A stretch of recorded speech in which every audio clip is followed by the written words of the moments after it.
নমস্কার বন্ধুরা, সকলে কেমন আছো? আশা করি প্রত্যেকে খুবই ভালো আছো। আজকে রবিবার, সকাল প্রায় 8টা বাজে।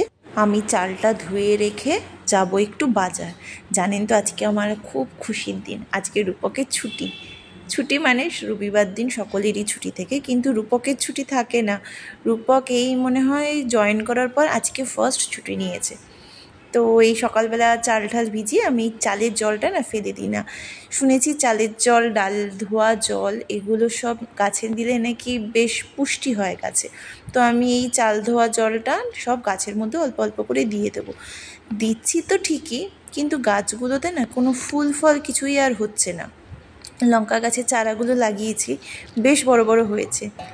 আর এখানে একটু টমেটো ফেলেছিলাম বিচি, কিন্তু কিছুই হয়নি। যাই হোক, আমাকে না একটা দিদি বলেছিল যে বেল গাছে যেখানে ফুল হয়ে গেছে ওগুলো না কাঁচি দিয়ে ভালো করে কেটে দিতে। দেখুন, কেটে দেওয়ার পর সুন্দর সুন্দর না ছোটো ছোটো পাতা গজিয়েছে, যেগুলো আগে হচ্ছিল না একদমই। মানে গাছটা কীরকম একটা বিচ্ছিরি টাইপের হয়ে গেছিলো। তো আজকেই আমি খেয়াল করলাম, দেখুন ছোটো ছোটো পাতা বেরিয়েছে। আমি আরও কিছু কিছু পাতা ভেবে কেটে দেবো। রূপক ঘুম থেকে উঠেছে, দেখুন ঘরের অবস্থা কি করে রেখে দিয়েছে। এখন কিছু বললেই খালি বলবে অফিসে চলে যাব, কিন্তু ব্ল্যাকমেল করছে আমাকে।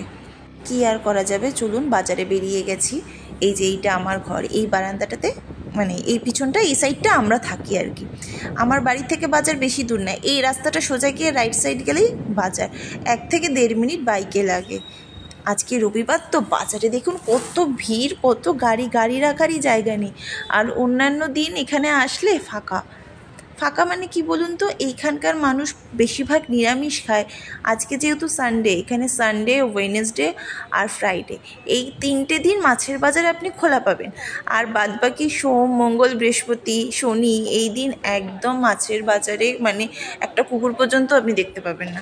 আজকে যেহেতু রবিবার, তো মাছের বাজারে মাছ বেশি, তার জন্য সবজির বাজারে আবার সবজিটা কম। সবজি, শাক ঠাক সেরকম একটা নেই। দেখুন সবজিগুলো অত পরিমাণ যেরকম থাকে আর কি বাজারে, সেরকম আজকে নেই, ফাঁকা ফাঁকাই আছে। কিন্তু আপনি একটা মানে ভেজ দিন আসুন, ভেজ দিনের দিন আসলে এখানে আবার সবজিটা সম্পূর্ণ পাবেন, কিন্তু মাছ একদমই বসে না সেই দিন। ডিমগুলো কিনে নিয়ে এসে, ডিমগুলো নিয়ে বাবা আগে ফ্রিজে ঢোকায়, কারণ ডিম খুব সাবধানতার জিনিস। হাত থেকে পড়লে বা একটু ঠোকা লাগলেই ফেটে যায়। বাড়ি আসতে আসতে 10টা বেজে গেছে। একটু মুড়ি ছিল ঘরে, মুড়িটা না একদম মানে চিপসা হয়ে গেছিলো, তো এই জন্য কড়াতে একটু নাড়িয়ে নিয়ে, আর আগের দিন রাত্রিবেলা ঘুগনি করে রেখে দিয়েছিলাম, তো ওই রূপককে একটু মুড়ি, ঘুগনি, শসা পেঁয়াজ কুচি দিয়ে রূপককেও খেতে দিয়ে দেবো, আর আমিও খাবো।